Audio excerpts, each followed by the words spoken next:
let you know something very important. The name of the triangles are very important.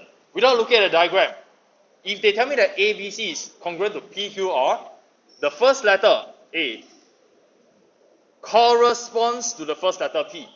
The naming is very important, okay, and this is going to be useful for you later on. When you have four-sided, five-sided figure, six-sided figure, wow, many letters. Looking at the name, you already know which point is corresponding to which point. So the next letter, B, will correspond to Q. Likewise, C is going to correspond to R. Okay, so these are the points that are corresponding. In addition, if I talk about the sides, A, the side AB. Over here, AB is the first two letters, right? So this is AB is going to be corresponding to PQ. PQ, the first two letters. So this is something that we can all do, just by looking at the way they name the triangles. So AB corresponds to PQ. How about, let me do something a little strange. How about CA? CA corresponds to what? The side CA corresponds to RP. RP. Okay, just by the name. The order matters a lot. Absolutely important. Besides length, this is for length, we can also do the same for angles. Angle. For the first triangle, for example, triangle BAC. Angle BAC is going to correspond to, I started with the center, then to the first, then to the last. So the same thing, QPR. QPR. Okay, it works this way. Only because they paid attention to the name of the triangle, how they called it. So if the order changes for the name of the triangle, everything is going to change. Okay, any questions for this part? I hope it's very clear. So now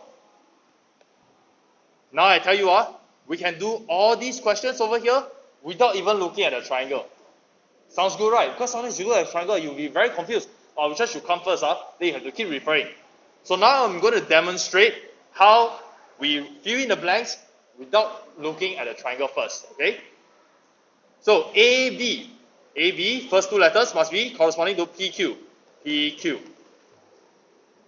So let's see what this exactly means in the diagram. AB on this side, from A to B. From A to B. How about on the other side? From P to Q. You see that? Both of them have a one single dash only to indicate that they are the same length. Congruent figures, same shape, same size. So in this case, we are talking about same size. They have the same length. In addition, the way, the position that I started off with was, in this case, starting from point A. In the next triangle, I'm starting from point P. Can you recognize that A and P are actually corresponding points without looking at the name of the triangle? Do you agree that A corresponds to P? Or would you think that, I think there's a possibility that maybe A corresponds to Q? Why not? So what do you think? Can A correspond to Q? Or must it only be P? What do you think? After all, a line is made out of 2 points, what? 50-50 chance, either P or Q, right? But is there only one correct answer? Answer is yes, there has to be one correct answer in this case. So how did I decide that it was P? Well, you look at point A. Point A is found between the 1 dash and the 2 dash. Likewise over here, P is found between the 1 dash and the 2 dash. So it has to be P over here starting. Okay? Now we can fill in the rest of the blanks either by looking at the diagram and then really identify, this one corresponds, this one, that one, then write down all the sides, or we just use the name lah. The name of the triangles will be way easier. Okay, both ways, up to you to choose. Now I'm going to continue with the next line, QR. So starting from here, Q to R. Okay, so if I were to use the diagram only, Q is going to correspond to, it is in between the 3 dash and the 1 dash. 3 dash and 1 dash. It corresponds to B. Then I have to go towards the end of the 3 dash line. So B to C. So this must be BC. That is how we can do it from the diagram. But if I choose not to use the diagram, I just use the name of the triangle. Then I look out for QR. Okay, QR over here must be BC. You see that? Middle to the last letter. Middle to the last letter, BC. Instantly you can do it. Okay, so don't waste time already lah. BC must be the same as, it's the same, QR. QR. And then when we go to the angles, okay, angle BAC. Let us do it by looking at the name of the triangles, okay? That means the faster way lah. BAC. Okay, so this is how you can also present or help yourself from B to A then to C. This is what I sometimes like to do lah. Starting from B, go to A, then go to C. So it must be the same format. Middle to the first, then to the last. Okay, so let's read this. This will be angle QPR. And where is it on the diagram? BAC. So from B to A, then to C. This is the angle. We start off from we are looking for the angle between the 1 dash and the 2 dash. 1 dash and 2 dash. We are looking for this angle. Okay, but where do we start? We start from the 1 dash line. So we start from Q, down to P, then to R. You see that? But if you were to do it just by the diagram, a bit difficult for you to, a little more challenging for you to keep track of what comes first and to identify which is the angle. So by the name, it's way easier. Okay, so please try fill in the 2 remaining blanks right now. RQP, what is it corresponding to?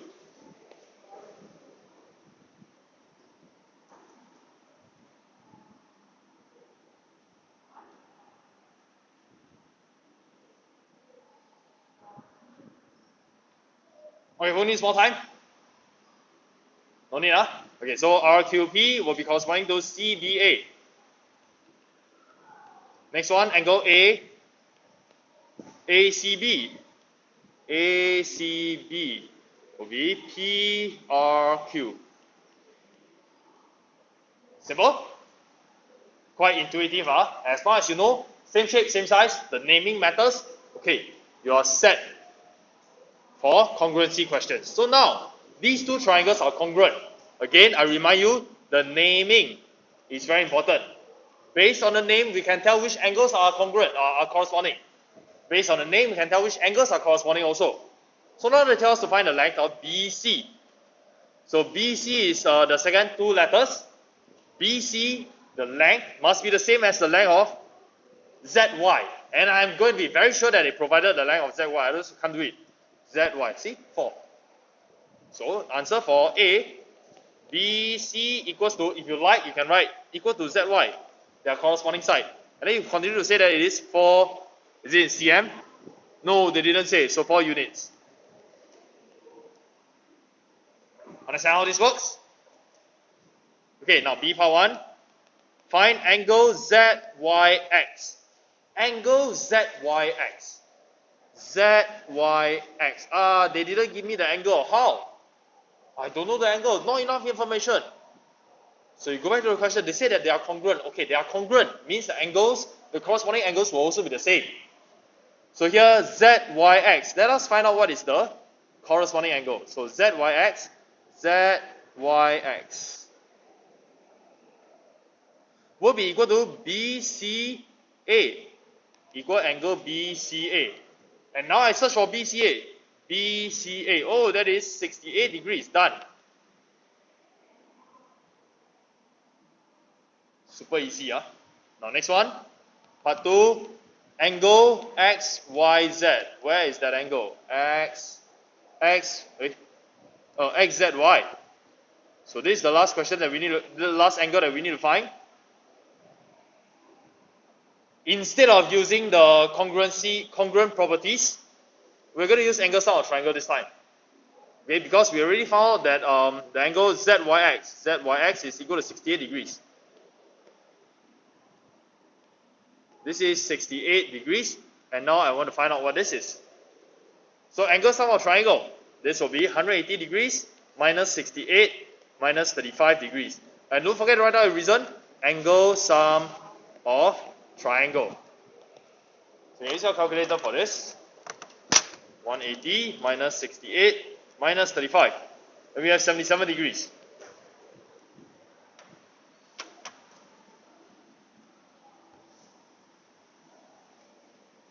Alright, let's move on to the next page. Find the length of YZ. So what is the corresponding side to YZ? Chloe, can you help us? What is the corresponding side to YZ? What is the name of the side? YZ. What do you say? BC. Is it? Okay, correct. Yeah. This is equal to BC. Because they didn't give us what YZ is, right? Then you look at BC. Oh, they gave us. Then that is 8 cm. Okay, now next. Shini, can you help us? What is the angle corresponding to XZY? XZY. Don't you look at the diagram? Say again. ACB. Okay, correct. So now we look at ACB. ACB. They didn't give us. How? What should we do then? Jermaine, can you help us with this? No angle over here. How to find?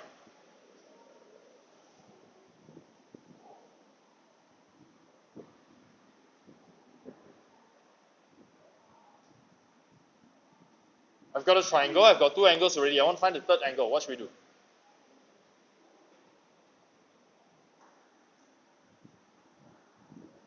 What is the sum of the three angles in a triangle? 180, right? So they add up to 180. If I want to find this unknown angle, what should I do? Minus 80 and minus 60, okay? And what is the reason that we need to write? Ninghuan, what is the angle that we have to, what is the reason that we have to write over here? Yes, angle sum of triangle. So we end up with 40 degrees. Done. You see, they want X, Z, Y, and we did all the working, and we are telling them the answer, the angle is 40 degrees. Okay, now, this is what I'm talking about. Look at this. If you go by the diagram, you can do it also, but sometimes the naming is going to help you a lot, okay? So these two figures, they are congruent. This is like, are they mirror images of each other? Are they mirror images? Are they?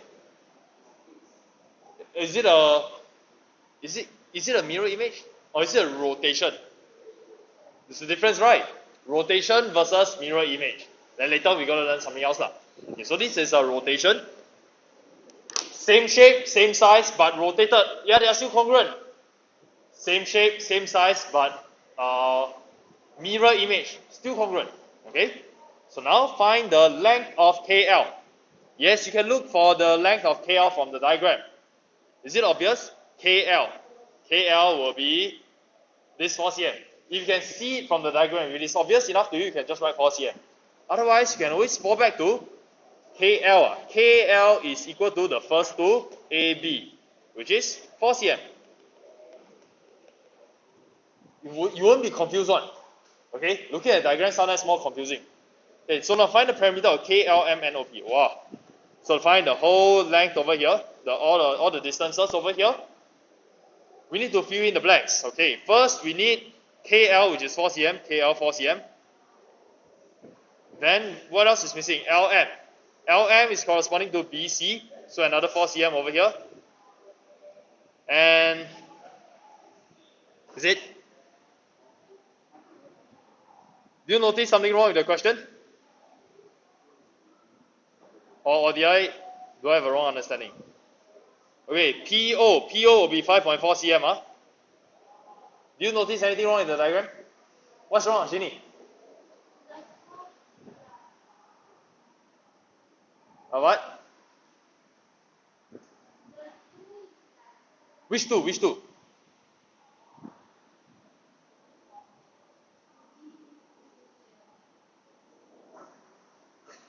Okay, before we talk about what's wrong, okay, do you agree that these are the corresponding sides, corresponding length, right? I copied out the length correctly, but there's something wrong with the diagram. There's a logical error over here. Can you find it? Can you find it?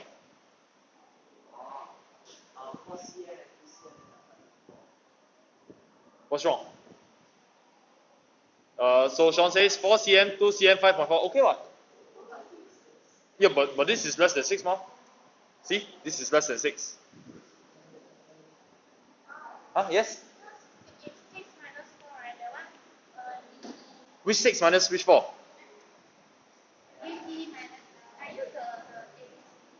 Oh, you use the ABCD one. Okay. It is a straight line. You're looking for another word. Yes, Aloysius? A diagonal line should be longer than a straight line. Diagonal, straight line. Hey, you're using the word straight very loosely. This is also straight, this is also diagonal. Okay, but I think you all are starting to get it already. Look on this side. 6 cm, right? This part is 6 cm. If this is 6 cm and this is 4 cm, then this perpendicular distance must be 2 cm. You see that? If the perpendicular distance is 2 cm, then I'm sure this slanted one cannot be 2 cm. So that's the logic flaw in this diagram. But it is not really relevant to this question. I just happen to spot it, and I just wish that you all also spot these kind of things also. But there is no bearing on this particular question. Okay, so we have all the lengths already. We can simply add them up and to give us the perimeter. So perimeter equals to just add everything up. 6 plus, and I don't want to waste our time already. Okay, I'm sure you can do that. Now, the next part. In geometry, there are 3 things that are called transformation. Wow. There is a rotation. Oh wait, the names are given here. There's a reflection. Reflection. Okay, reflection, as the name suggests, is just reflect in a mirror. So there's found over here, reflection. What is the next one? We've got translation. Translation. Okay, we'll come to that in a while. Exactly what's translation? It's got nothing to do with the language translation. And finally, we have rotation. Okay, over here, rotation. So these are the 3 types of transformations that we are going to learn. Transformation. Looking at just reflection and rotation. Don't care about your translation yet, because we don't really know what that means. Reflection and rotation. We transform the original image into a new image. Right? But it still retains the same shape and still retain the same size. You reflect how many times, it's still going to be same shape, same size. You rotate how many degrees? Still going to be same shape, same size. Okay? So, after you transform, and then an object is transformed to its image. Just like your physics. In a mirror, you reflect, the result is an image. Okay, so reflection, very easy. Drag. Okay, we're not going to drag. So, let us reflect about the line MN. Okay, so this is our mirror over here. If this is the mirror, then every single point is going to be reflected to the other side. Okay, reflected in what way? Shortest distance. So for example, let's start with point B. 2 units away from the mirror. Perpendicular distance, another 2 units away. This will be our B prime. It's no longer B already. It is a reflection of B. So we write B with a little 1 on top. So B prime, that is our reflection. Our reflected point. So likewise, our point A, 1 unit, 2 units, 3 units, 4 units. 1, 2, 3, 4. This will be our point A. A prime. Likewise, for point C, 1, 2, 3, 4, 5. 1, 2, 3, 4, and 5. This is my point C prime. And now I can join them up. With a ruler, please. Okay, can you see that it is a reflection?